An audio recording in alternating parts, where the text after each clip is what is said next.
शरणं हरि शरणं हरि शरणं हरि शरणं हरि शरणं हरि शरणं हरि शरणं हरि शरणं हरि शरणं हरि शरणं। बोलिए सच्चिदानंद भगवान की जय। भगवान की कृपा से आज 29 अप्रैल भगवान परशुराम जयंती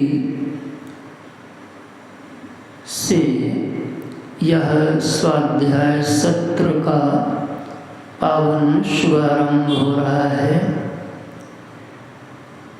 भगवान के छठे अवतार भगवान परशुराम जी हैं। भगवान परशुराम जी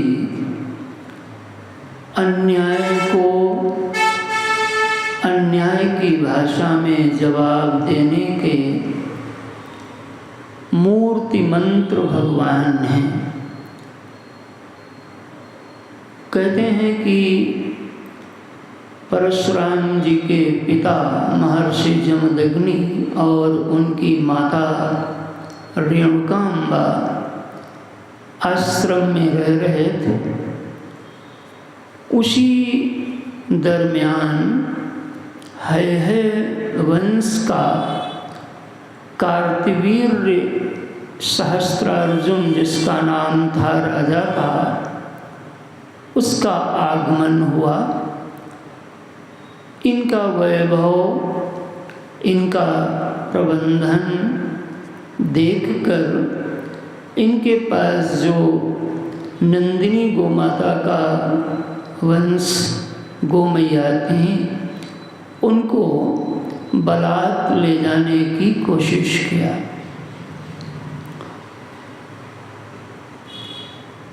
नहीं ले जा सका तो आश्रम को छिन्न भिन्न करके और इस तरीके से वहाँ पर अन्याय किया और उस अन्याय में परशुराम भगवान के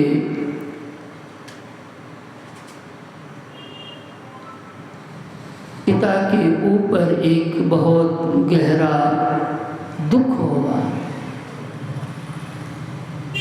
जब परशुराम जी आए तो उन्हें ज्ञात हुआ और उन्होंने जा करके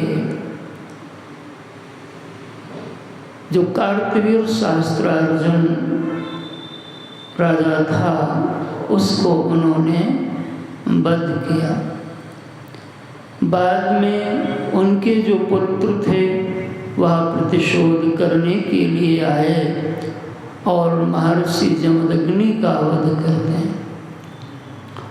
उस समय परशुराम है नहीं और माता रेणुका परशुराम जी को पुकार पुकार के 21 बार छाती पीटती हैं, धरती पर हाथ मार के विरह वेदना प्रकट करती हैं और कहते हैं, माँ,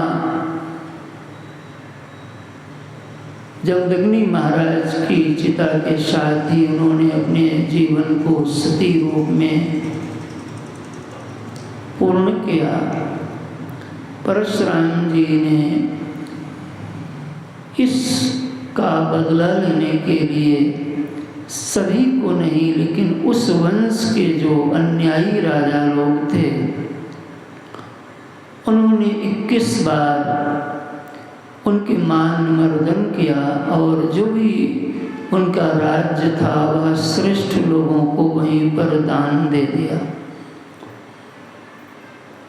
अर्थात भगवान परशुराम जी का जीवन यह संदेश देता है, हमारे जीवन में ज्ञान का भी बल हो और हमारे जीवन में वाह बल भी होना चाहिए, शस्त्र का भी बल हो और शास्त्र का भी बल हो। आपके पास में विज्ञान का भी बल हो और अध्यात्म का भी बल हो। आप भीतर से भी संपन्न हो और बाहर से भी संपन्न हो। आप बाहर के दोषों को जीत दें और भीतर के भी दोषों को जीत लें।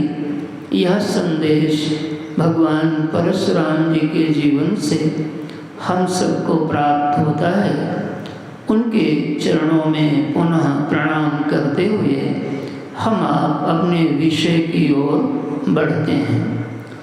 इस बार स्वाध्याय का जो विषय है उसका नाम है श्री दक्षिणामूर्ति स्तोत्र। आम समाज में यह ग्रंथ अधिकतर लोगों के संज्ञान में नहीं आता। जो महात्मा लोग हैं अपने गुरुकुल में, आश्रमों में परंपरा से जो प्राप्त ज्ञान है उसको प्रवाहित करते हैं। यह ग्रंथ वेदांत परंपरा का, जैसा कि आप सब जानते हो, हमारे यहाँ पर वेदांत का मुख्य अर्थ होता है उपनिषद। वेदांतो नाम उपनिषद प्रमाणम। वेदांत कहते हैं उपनिषद को। कई बार यह जब शब्द बोला जाता है तो इस शब्द से ऐसा प्रतिध्वनित होता है कि वेदांत माने कोई वेदों के अंत में जो चीज़ पाई जाती है उसको वेदांत कहा गया होगा। ऊपर से समझने में ऐसा प्रतीत हो सकता है, लेकिन गुरु परंपरा में जब गुरुदेव के, गुरुजनों के चरणों में आप बैठेंगे तब इसका अर्थ हमें ग्राह्य कराया जाता है कि वेदांत माने होता है वेदानाम अंतः। अंतः शब्द का नाम है निर्णय। जो वेदों का निर्णय है, यानी निष्पत्ति जो निकली, उस निष्पत्ति का नाम वेदांत है। कोई व्यक्ति जैसे दूध को एकत्रित कर ले तो दूध बहुत बड़ी मात्रा में हो, लेकिन दूध का भी सार क्या बनेगा? तो आप कहोगे महाराज उसका सार दही बनाएंगे, फिर और उसको कुछ करो तो क्या निकलेगा? उससे घी निकल आएगा। तो दूध की अंतिम जो निर्णय होगा वो क्या मिलेगा? घी मिलेगा। तो आप कह सकते हो कि दूध की दृष्टि जो घी है ये दूध का वेदांत है। समझ में आया आपकी भाषा में? यानी जो इतने बड़े बड़े ग्रंथ हैं, ऋग्वेद, यजुर्वेद, सामवेद, अथर्ववेद, इन चारों वेदों की इतनी बृहद राशि में से उसका निर्णय प्राप्त कर लेना, इस प्रक्रिया का नाम होता है वेदांत। वेदांत शब्द का अर्थ हमें जब तक समझ में नहीं आएगा तब तक हम उसको समझने में कई बार असमर्थ जैसा हमारी बुद्धि महसूस करेगी। तो संपूर्ण वेदों माने जो संपूर्ण वेद की राशि है, चारों वेदों को मिलाकर। तो आप कहोगे महाराज चारों वेद तो हमने मिला लिया, तो गीता में क्या बताया गया है, रामायण में क्या बताया गया है, भागवत जी में क्या बताया गया है, या अन्य जो ग्रंथ हैं अन्य उनमें क्या बताया गया है? तो आप सब शुद्धि साधक हैं, तो आप यह बात अच्छे से समझ के हृदय में धारण कर लीजिए कि जितने भी शास्त्र सनातन धर्म में हैं वह सब वेदों की लाइन को ही फॉलो करते हैं, वेदों के ही बात को, वेद के सिद्धांत को ही अपनी शैली में कहते हैं। अर्थात उस भागवत में, रामायण में, गीता में या अन्य कोई ग्रंथ हो, उनमें भी उसी बात को तुम्हें पकड़ना है। कौन सी बात को? जो बात वेद में बताई गई। तो आप इसको संक्षेप में समझ लीजिए कि A to Z सर्वांग जो समस्त शास्त्रों का सार है उसका नाम है वेदांत। यानी वेदों का, शास्त्रों का जो निर्णय क्या है, क्या कहा गया, यह जब अनुभव, यह जब बात किसी को समझ में आ जाती है तो माना जाएगा कि उसने वेदांत को समझ लिया, सुन लिया। तो मैं आशा करता हूँ आपको एक ड्राइंग समझ में आई होगी वेदांत माने क्या। अब वेदांत माने जो ग्रंथ हैं, चूँकि वो उस तत्व को बताते हैं जो तत्व वेद भगवान बताना चाहते हैं, तो हम ग्रंथ को भी वेदांत कहते हैं। और इन ग्रंथों के द्वारा जो ग्राह्य तत्व होगा, ग्रहणीय पदार्थ होगा, उसको भी वेदांत कहेंगे। ध्यान से समझिएगा। यानी इससे जो प्राप्त होगा वो क्या प्राप्त होगा? वो भी वेदांत है, यानी वेदों का अंतिम निर्णय। जैसे मैं कहूँ रुमाल, तो रुमाल एक शब्द है और रुमाल शब्द का एक जो ज्ञापित पदार्थ है वो एक वस्त्र का टुकड़ा है। तो यदि कोई शब्द तो दे, सुन ले रुमाल, ठीक है ना, और लेकिन उस रुमाल को, ये रुमाल हिंदी का शब्द है कि अंग्रेजी का कि उर्दू का? हाँ जी, उर्दू होगा। हिंदी में क्या कहेंगे टीचर जी? अच्छा, वो डंकी हैंकी क्या बोलते हो? हैंकी? हाँ, ओ भगवान, हमारे गांव में तो हमारी माता जी लोग सिखाती थी, दस्ती लेते जाओ भैया, स्कूल जा रहे हो, नाका आ जाएगी तो पूछने के लिए क्या कहते थे उसको? हो दस्ती। हम लोग तो गांव के आदमी भाई हैं, तो देखो ये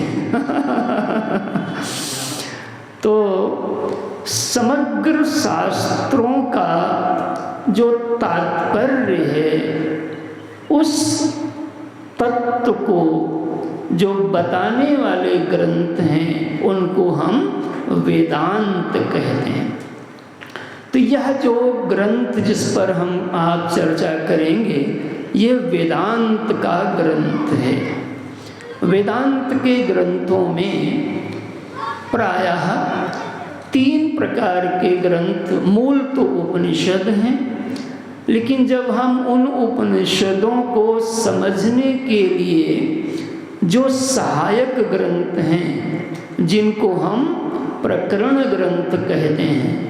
प्रकरण ग्रंथ माने होता है कि एक विशेष विषय के ऊपर अच्छे से साधकों को, उन साधकों को जो स्वरूप तत्व के जिज्ञासु हैं, भगवत तत्व को खोज रहे हैं, जो आत्मदर्शन के अभिलाषी जीव हैं, उनको समय समय पर पृथक पृथक ग्रंथों के माध्यम से उस प्रक्रिया का ज्ञान कराया जाता है। उनको बोलते हैं प्रकरण ग्रंथ। प्रकरण माने एक स्पेसिफिक टॉपिक के ऊपर चर्चा को केंद्रित किया जाएगा। तो इस श्रृंखला में जब आप ध्यान देते हो तो 3 प्रकार के प्रकरण ग्रंथ हमारे सामने आते हैं। पहले होते हैं जिनको बोलते हैं प्रारंभिक प्रकरण ग्रंथ।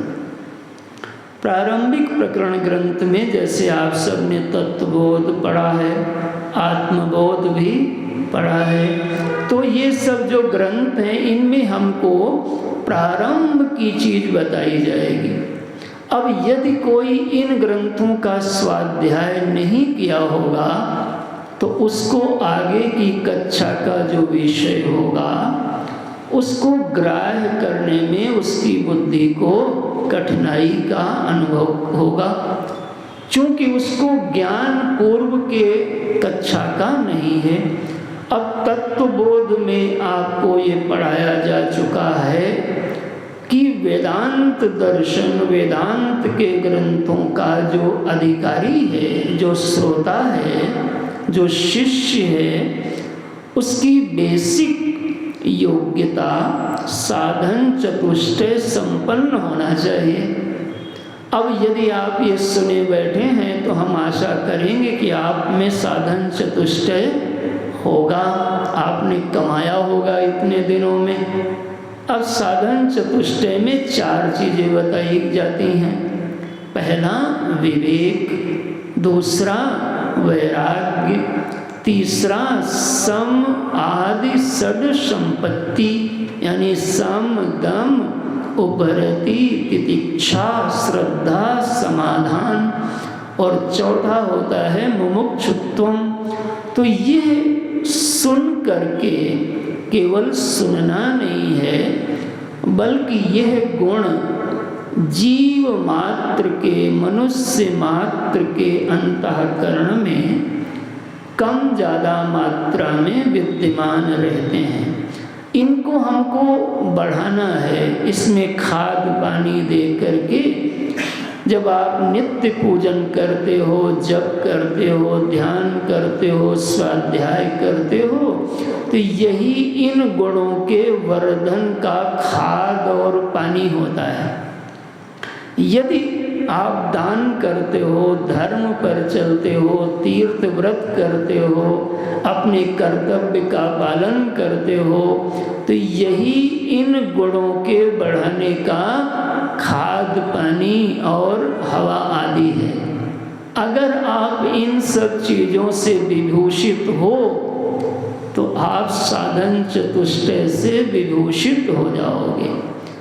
अब देखो, ये बातें तो प्रारंभिक प्रकरण ग्रंथ में सब बताई गई, तो वहाँ पर ये भी सब बताया गया कि आत्मा क्या है। तो वहाँ पे बताया गया था कि स्थूल सूक्ष्म कारण शरीराद व्यतिरिक्ता, बताया गया था कि नहीं भाई? पंचकोशातीतः सन, 5 कोशों के अतीत, 3 शरीरों के अतीत। और क्या बताया गया था? अवस्था त्रय साक्षी। ठीक है ना, मैं झूठ तो नहीं बोल रहा हूँ भाई। अवस्था त्रय, त्रय अवस्था कौन कौन? जागृत अवस्था, स्वप्नावस्था और सुषुप्ति अवस्था। तो जो तीनों शरीरों में भी है और परे भी है, तीनों शरीरों के परे, 5 कोशों के परे, परे माने होता है उनसे लिप्त नहीं है, और तीनों अवस्थाओं का जो साक्षी है उसको हम आत्मा कहते हैं। तो पूछा गया था वहाँ पर आत्मा कैसा है, तो बोला गया था सच्चिदानंद स्वरूप सन, और भी बहुत सारे लक्षण बताए गए थे। तो ये सब आपने सुन रखा है। कारण शरीर क्या है, सूक्ष्म शरीर क्या है, स्थूल शरीर क्या है, ये हमारी 5 ज्ञानेंद्रियां कैसे बनी, इनके अनुग्राहक देव कौन हैं, इनका विषय क्या क्या है, कैसे इंद्रिय अपने विषय में आती है जाती है। और एक प्रकरण और वहाँ हम लोगों ने पढ़ा कि जीव और ईश्वर का भेद क्या है।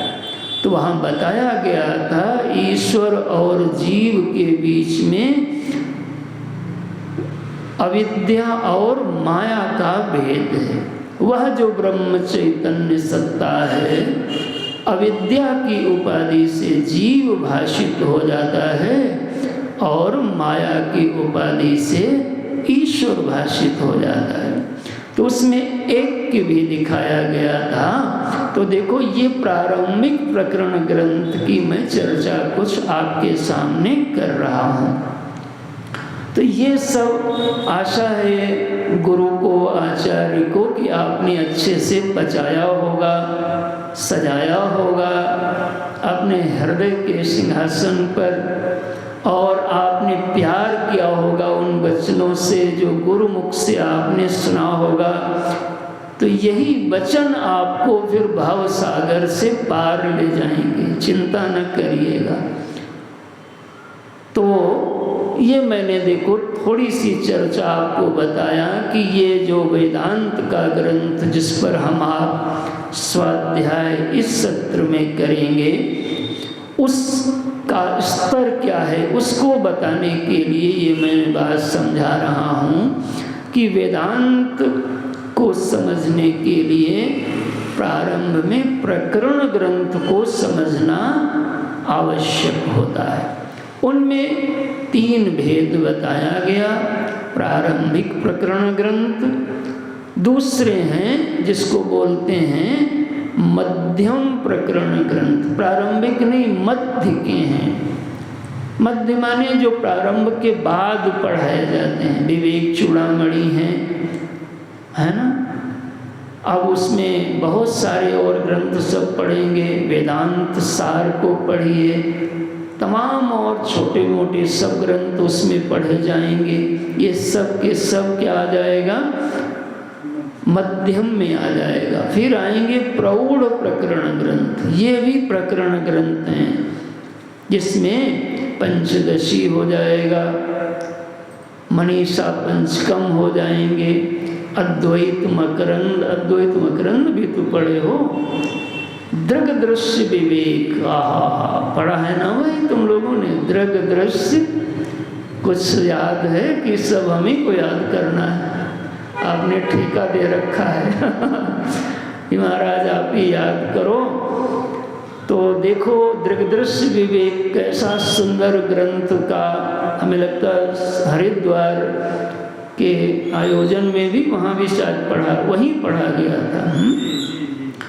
तो और इन सब श्रृंखला में दक्षिणामूर्ति स्तोत्र ये प्रौढ़ प्रकरण ग्रंथ है, थोड़ा बड़ा प्रकरण ग्रंथ है जिस पर हम लोग स्वाध्याय करेंगे। तो एक मन में और प्रश्न सहज उठता होगा कि वेदांत यदि वेदानाम अंतः ये परिभाषा के अनुसार विचार किया जाए तो ये महाराज कुछ बताओ कि इस वेदों ने, शास्त्रों ने या वेदांत ने क्या निर्णय दिया।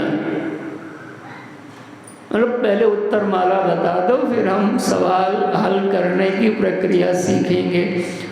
तो सुन लीजिए, क्योंकि सुनने से एक आपको दिशा का बोध होगा कि हमें किधर जाना है। तो वेदांत का जो निर्णय है फाइनल, वो ये है कि ब्रह्म सत्यम जगन मिथ्या जीवो ब्रह्मैव नापरा।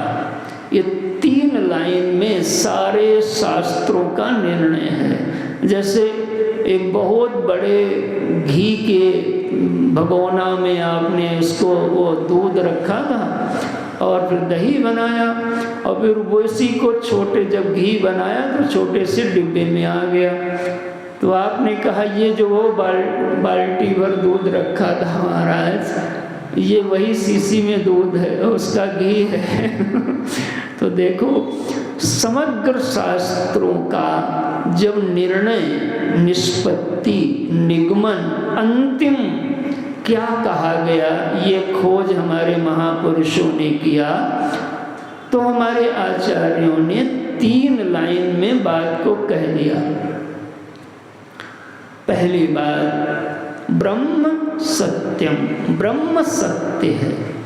दूसरा कहा जगत, तो कहा जगत मिथ्या है। तो कहा फिर ये ब्रह्म सत्य है, जगत मिथ्या है, तो हमारा क्या स्थिति बनेगी? हम तो जीव ठहरे। तो कहा जीवो ब्रह्मैव नापरः। ये जो तुम अपने को जीव समझ रहे हो तो तुम्हारी बुद्धि बड़ी परिष्कृत है। ऋषि लोग जब जीव कोई अपने को मानता है तो उसकी बड़ी प्रशंसा करते हैं। कम से कम आदमी तो नहीं मान रहे हो, ये मानने लगे ना जीव। कुछ लोग तो आदमी ही मानते हैं, औरत ही, उनकी तो बुद्धि और भी, चलो उधर नहीं जाना है ना, हम लोग अपनी विषय की ओर ही रहे हैं। दुनिया है, मानने दो सबको जो माने, और जो जैसा मानता है वो वैसा ही होता भी है। तो 3 लाइन में निर्णय बताया। अब इसमें जो 3 लाइनें हैं, इन तीनों लाइनों में जो ब्रह्म शब्द है उसके बारे में पहले समझो। ब्रह्म, फिर सत्यम, सत्य किसको कहते हैं? ब्रह्म क्या है, सत्य क्या है, तब समझ में आएगा ब्रह्म सत्यम। फिर जगत मिथ्या। अब उसमें पहले जगत को समझो क्या है। अभी तुम्हें लगता होगा हम तो जगत को जानते हैं, तो तुम जो जानते हो वो अभी तक के हिसाब से ठीक जानते होंगे, लेकिन अब तुम भारतीय शास्त्रों के, हमारे आचार्यों के द्वारा जो ग्रंथ हैं उनके अनुसार जानो जगत को, कि जगत माने क्या होता है, जगत किसको कहते हैं। 3 शब्द इनको पहले समझो। ब्रह्म सत्यम, इसमें 2 ही शब्द है, ब्रह्म सत्यम। तो सत्यम क्या है ये समझो, ब्रह्म क्या है, और अपनी मनमर्जी से नहीं समझो। हमारे आचार्यों की जो शास्त्र है उस परंपरा से जिस अर्थ को वो बताना चाहते हैं वो समझो।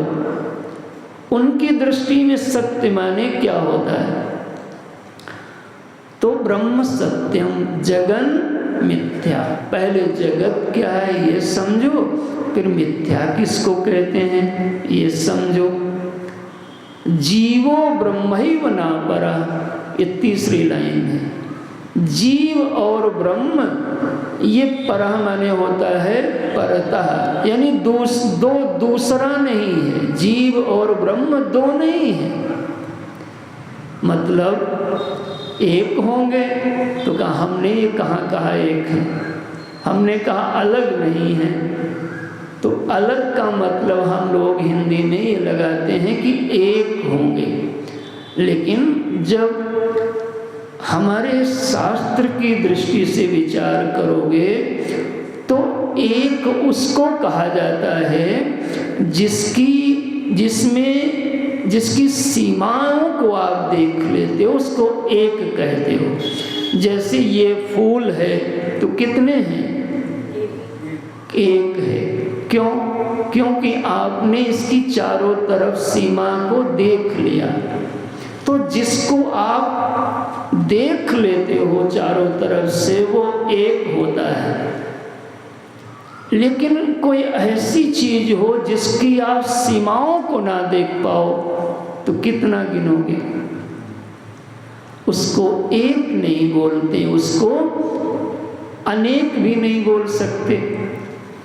तो एक भी नहीं बोल सकते और तो उसको बोलते हैं अद्वैत, यानी वहाँ 2 नहीं हैं। तो कहा एक होगा ना, कहा हमने देखा ही नहीं तो हम कैसे बताएं एक है।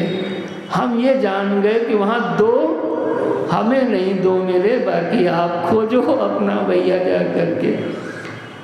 तो जीवो ब्रह्मैव नापरः, यह जो जीव है उस ब्रह्म सत्ता से, उस प्रभु सत्ता से पृथक नहीं है।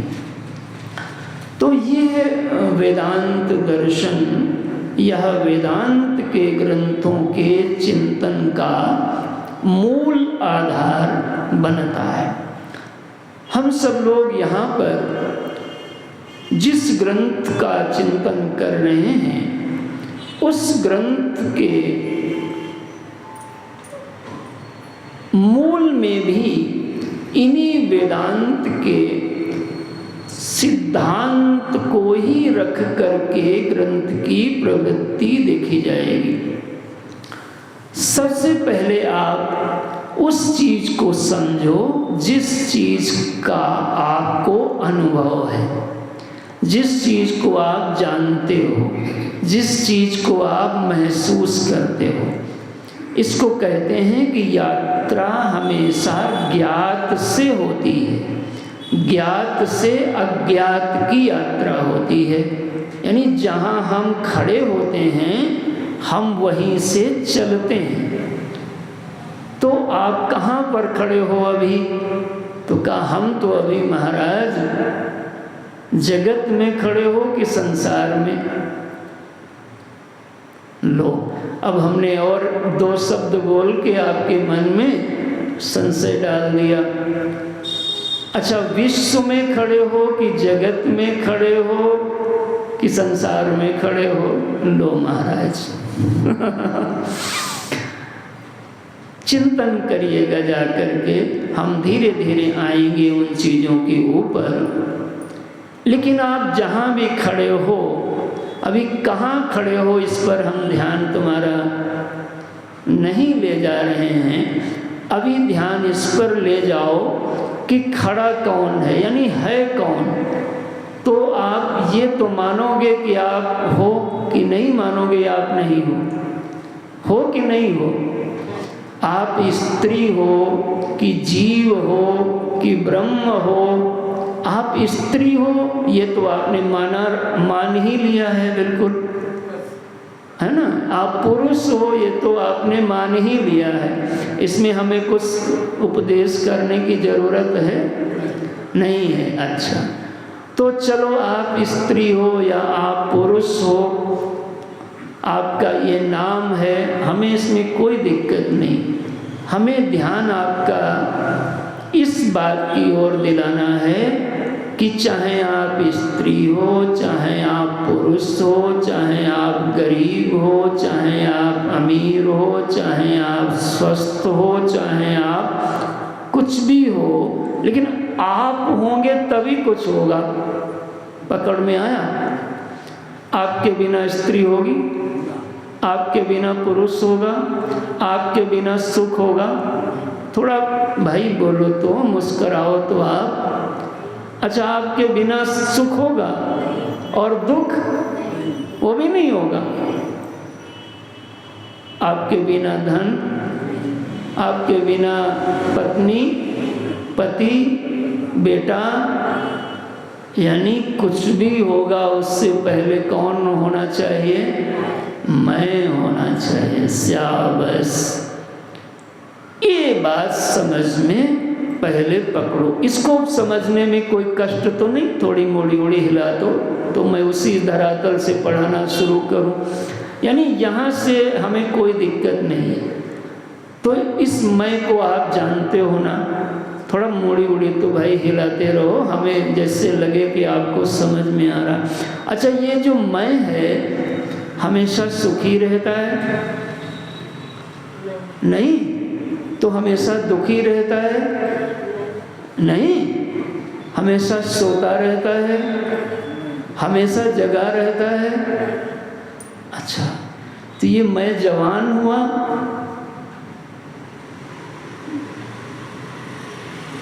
मैं बूढ़ा हुआ। देखो,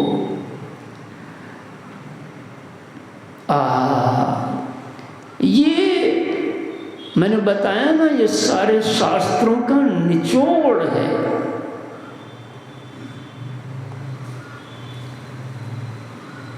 इसलिए इसका नाम वेदांत है। ये जो मैं है, अभी हमको मैं जीव हूं मुझे पता नहीं। शास्त्र में जाओगे, शास्त्र जब जीव का लक्षण बताते क्या हैं और वो लक्षण यदि आप में दिख जाएंगे तो आप अपने आप मान लोगे मैं जीव हूं। और अगर ब्रह्म के लक्षण मिल गए तो क्या मान पाओगे आप? तो कहा वो तो जब मिलेगा तब की बात होगी, अभी की बात महाराज अभी करो। तो अभी हमारे सामने दिक्कत क्या है कि हम दुखी नहीं होना चाहते, ये मूल बात है। हम दुखी नहीं होना चाहते हैं। और इसी में दूसरी बात है, तो होना क्या चाहते हो? सुखी होना चाहते हैं। तो कहा आप सुखी होने के लिए सबसे पहले आपको बताया जाता है, सभी बताते हैं क्या करो? कर्म करो। ये बड़ा सरल प्रारंभ यहीं से होता है। सुखी रहना है तो कोई बताएगा कर्म करो, यानी कुछ काम धाम करो। तो आपने काम धाम किया कि नहीं कुछ किया? बोलो भाई, किया ना? तो सुखी हो गए, सुखी हो गए। देखो अपना अनुभव देखो भाई, अपना अनुभव नहीं देखोगे तो काम नहीं चलेगा। आप सुखी हुए, ये मत कहो कि बिल्कुल सुखी नहीं हुए, क्योंकि बिल्कुल सुखी नहीं हुए होते तो आप कर्म को छोड़ दिए होते। आपने मेहनत की तो पढ़ाई पढ़ गए, क्लास पास हो गए, नौकरी मिल गई, पैसे कमाए, मेहनत किया, घर बन गया, यानी कुछ दुख दूर होगा, लेकिन दुख पूर्ण रूप से दूर तो नहीं हुआ। बेईमानी तो नहीं है भाई उपदेश में, ईमानदारी से उपदेश होना चाहिए। जितना जिसको क्रेडिट मिलना है उसको दिया जाना चाहिए। तो कर्म को बिल्कुल निठल्ला नहीं समझो। कर्म से ही हमने बड़ी बड़ी चीजें हासिल किया, लेकिन कर्म से सर्वांगीण सुख की प्राप्ति तो नहीं हुई। तो कहा अच्छा अब कर्म करते हैं तो उसमें कुछ न कुछ दोष हो जाते हैं। देखो ये शास्त्रों की विचारों को थोड़े मतलब कुछ शब्दों में आपको दिखाया जा रहा है। तो हमने कहा अब हम कर्म जब कर रहे थे तो कुछ सही भी हो जा रहे थे, कुछ गलत भी हो जा रहे थे। तो कहा अब हम केवल धर्म का कर्म करेंगे, यानी गलत काम, देखो झूठ नहीं बोलेंगे, चोरी नहीं करेंगे, हिंसा, देखो तो सब ऐसा करते हैं क्या? नहीं, कुछ तो चोरी का ही धंधा करते हैं महाराज, कुछ क्या लेते हैं वो सुपारी लेते हैं, पान वाली नहीं, मतलब दांत से काटने वाली नहीं भाई, चाकू से काटने वाली। सुना है ऐसा होता है, तुम लोग तो नहीं लेते हो? अच्छा ठीक है, तो सुपारी लेते हैं। देखो उनका धंधा ही है हिंसा करने का, चोरी करने का। आप तो ऐसा नहीं कर सकते। आपका ये विकास हुआ जीवन का कि आपने ये वैराग्य आपका है कि आप सुखी होना चाहते हो, लेकिन उस काम को आप करोगे नहीं। अब देखो एक स्तर बढ़ गया, अब आप शुद्ध धार्मिक हो गए, धर्मनिष्ठ हो गए। थोड़ा दृष्टांतों पे आते हैं तो आपको समझ में आएगा। दुर्योधन को शकुनी के कहने पर छल करने में संकोच नहीं हो रहा है, लेकिन युधिष्ठिर जानते हैं कि हमारे साथ छल किया जा रहा है। फिर भी चाचा धृतराष्ट्र की आज्ञा है कि द्रुट कीड़ा में आना है और क्षत्रिय का धर्म है, इसलिए वो वहां पर जाते हैं। विदुर जी नीतिज्ञ हैं, दुर्योधन अपशब्द भी बोलता, अपमान करता, लेकिन वो अपने कर्तव्य से च्युत नहीं होते। हरिश्चंद्र के सामने महामुनि विश्वामित्र को दक्षिणा देने के लिए धर्म संकट आया। उन्होंने धर्म का परित्याग नहीं किया, बल्कि धर्म की पूर्ति के लिए आवश्यकता जब ऐसी पड़ी तो पत्नी और पुत्र का विक्रय करना पड़ा, धर्म का परित्याग नहीं किया। राम जी बन गए और वन गमन के बाद में वहाँ कुछ समय बाद जब श्री भरत जी महाराज पधारे तो पिता के स्वर्ग गमन का जानकारी मिली। आपको कोई सूचना मिल जाए तो आप तुरंत अपना काम छोड़ के कहाँ आओगे? हाँ, राम जी वापस आ गए थे। महाराज हरिश्चंद्र अपने बात से इधर उधर हुए। पितामह भीष्म ने प्रतिज्ञा किया था, कभी इधर उधर हुए हो। विदुर जी, युधिष्ठिर जी, तो क्या इनके जीवन में ये धर्मनिष्ठ लोगों के मैंने नाम लिए, तो क्या इनके जीवन में प्रतिकूलता की परिस्थितियां आई कि नहीं आई?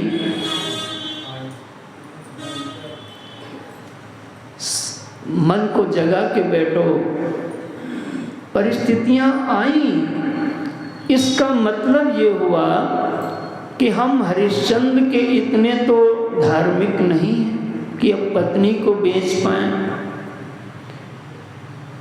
युधिष्ठिर के जितने भी नहीं है कि हमारी पत्नी का कोई चीर हरण करे और हम एकदम शांत बैठे रहें, क्योंकि नियम के अनुसार वो बंदी के दास भाव में है, चूंकि हार चुके हैं।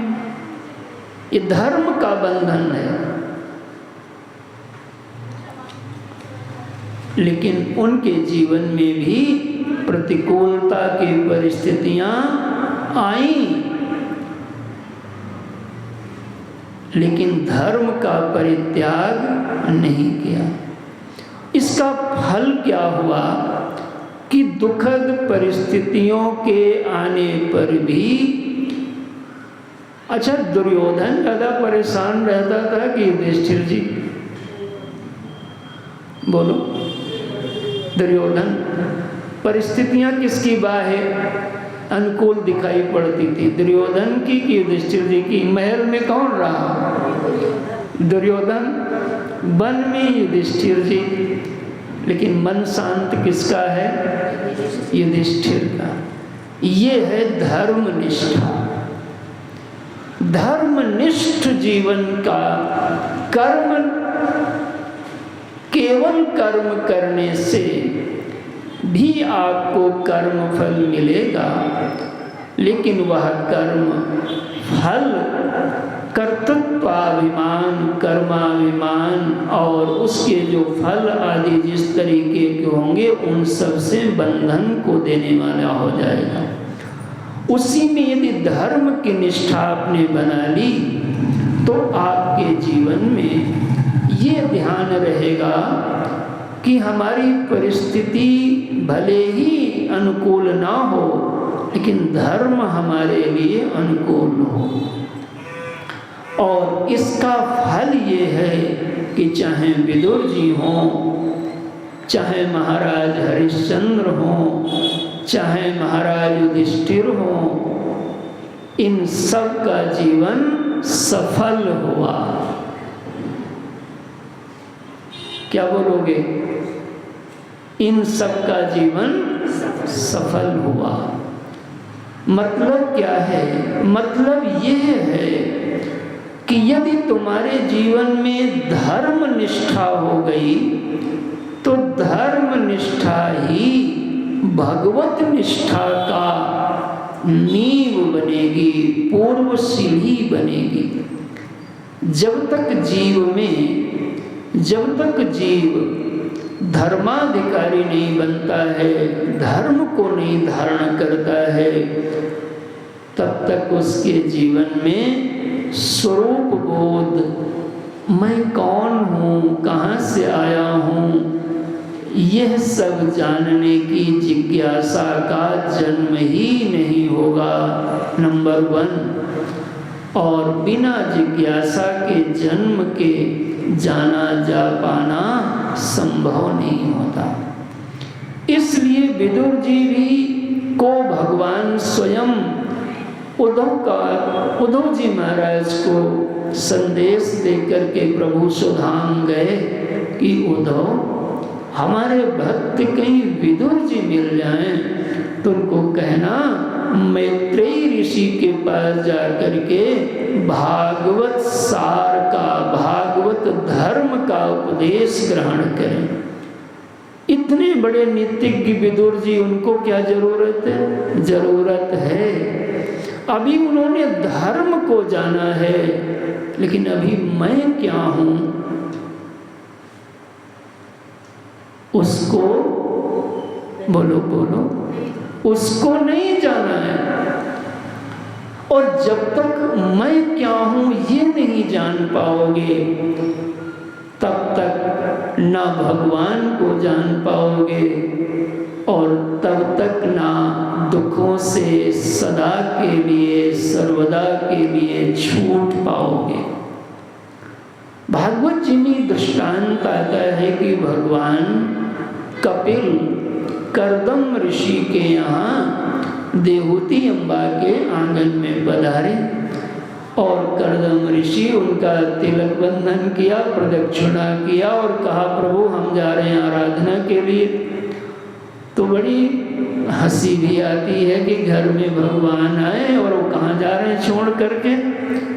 वो जानते हैं कि ये जो बहिरंग भगवान हैं, इन भगवान की प्राप्ति हमारे जीवन में एक सद्भाग्य है, सौभाग्य है।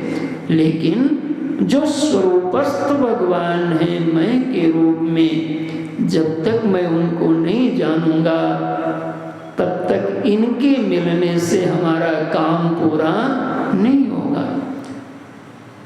भगवान श्री कृष्ण के पिताजी श्री वसुदेव जी महाराज जब अनुभव आने लगा, एकादश स्कंद में प्रसंग आएगा कि कन्हई तो अब सुधाम की लीला की ओर शायद जाने का मन बना रहे। तो वसुदेव जी को लगा मैं तो बड़ा घाटा में रहा कि ये आए, सुख दिया, लीला किया, लेकिन बात तो बराबर होने जा रही, हम तो फिर अधूरे के अधूरे रह जाएंगे।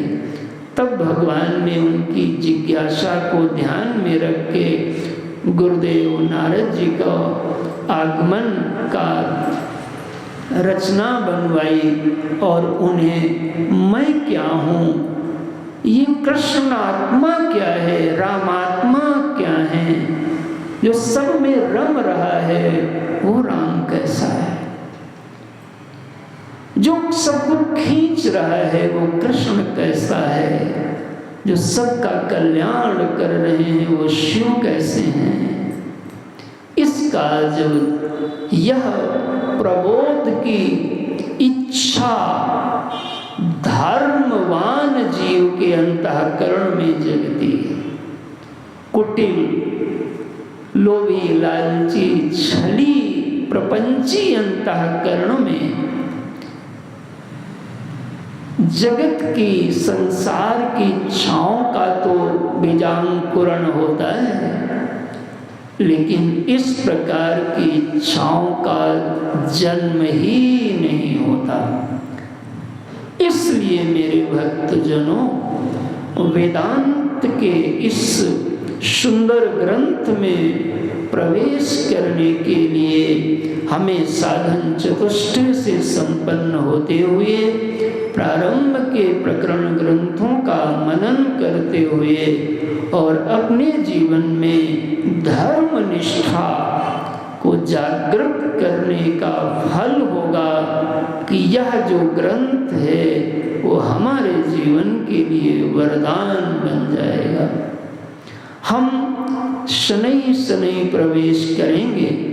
आज पहला दिन है, तो मुझे लगता है कि मैं इसके नाम का अर्थ कल बताऊंगा। आज पहला दिवस यहीं पर विश्राम होता है। एक बार इस श्लोक को, प्रार्थना के श्लोक को हमारे साथ आप दोहराएं। कल से हम इसके मनन पक्ष में अर्थ को देखने का यत्न करेंगे। तो नाम सबको याद ही है, श्री दक्षिणा मूर्ति स्तोत्र। कल इसका अर्थ हम लोग देखेंगे। आइए एक बार पाठ करें, फिर आरती होगी। तो हमारे पीछे पीछे आप दोहराएंगे। मौन व्याख्या प्रगटित परम ब्रह्म तत्वं युवानम्। मौन व्याख्या प्रकटित परब्रह्म तत्वं युवानम्। वसिष्ठान्ते वसदृशगणैरावृतं ब्रह्मनिष्ठैः। वसिष्ठान्ते वसदृशगणैरावृतं ब्रह्मनिष्ठैः। आचार्येन्द्रं करकलित चिन्मुद्रमानन्दरूपम्। आचार्येन्द्रं करकलित चिन्मुद्रमानन्दरूपम्। स्वात्मा रामं मुदितवदनं दक्षिणामूर्तिमीडे। स्वात्मा रामं मुदितवदनं दक्षिणामूर्तिमीडे। वटविटप समीपे भूमिभागे निषण्णम्। वटविटपि समीपे भूमिभागे निषण्णम्। सकलमुनिजनानां ज्ञानदातारमारात्। सकलमुनिजनानां ज्ञानदातारमारात्। त्रिभुवनगुरुमीशं दक्षिणामूर्तिदेवम्। त्रिभुवनगुरुमीशं दक्षिणामूर्तिदेवम्। जनन मरण दुःखच्छेददक्षं नमामि। जनन मरण दुःखच्छेददक्षं नमामि। चित्रं वटतरोर्मूले। चित्रं वटतरोर्मूले। वृद्धशिष्या गुरोर्युवा। वृद्धा शिष्या गुरोर्युवा। गुरोस्तु मौनं व्याख्यानम्। गुरोस्तु मौनं व्याख्यानम्। शिष्यास्तु छिन्नसंशयाः। शिष्यास्तु छिन्नसंशयाः। निधये सर्वविद्यानां। निधये सर्वविद्यानां। भिषजे भवरोगिणां। भिषजे भवरोगिणां। गुरवे सर्वलोकानां। गुरवे सर्वलोकानां। दक्षिणामूर्तये नमः। दक्षिणामूर्तये नमः। ॐ नमः प्रणवार्थाय